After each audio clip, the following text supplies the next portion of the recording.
I've always had trouble sleeping at night. Noises have disturbed me my whole life. I found out years ago that I have hypersensitive hearing, picking up all sorts of background noises. They couldn't fix it, only recommend the obvious techniques to mask the problem. Not that I hadn't tried these already. Earmuffs, listening to music, and even things like meditation. None of it worked. In fact, it seemed to make it worse. It made her more desperate. I hear her most nights. No one else can. Why does she only come to me? There's always the dread of lying there each night in the dark silence, anticipating when she will come and when I will hear her again. She usually likes to wait until I'm drifting to sleep so that I jump back to my senses in fright to the sound of her there. Most of the time, it begins with a faint cry. She tells me that she wants to make it end. I know that she's getting closer to getting to me, and some nights, I can even feel her cold breath in my ear. I can sense when she is lying close beside me in the darkness, staring at me. And sometimes she whispers things like, "It's only me," right into my ear. She's toying with me, like a cat does to a helpless insect before killing it.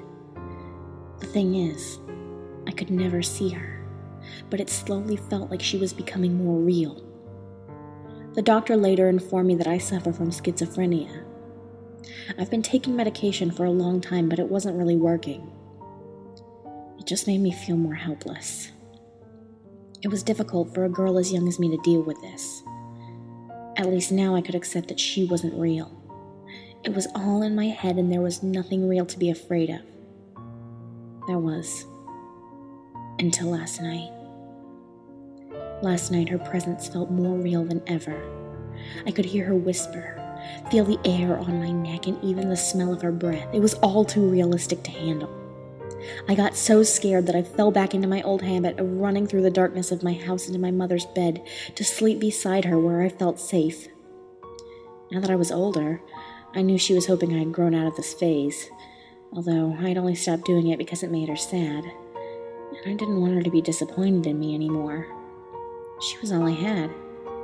If I had the choice, I would be in there beside her every night without fail.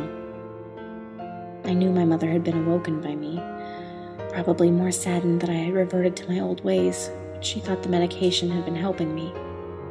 But it wasn't helping. I had just lied all this time to keep her happy and let her sleep in peace. I curled up in bed beside her and began to sob quietly. My mom looked uncomfortable from the noise I had made and began stirring under the sheets, so I whispered in her ear, "It's only me." She sat up abruptly, looking anxious. In the darkness, I saw her reach over for her cell phone and begin to dial a number.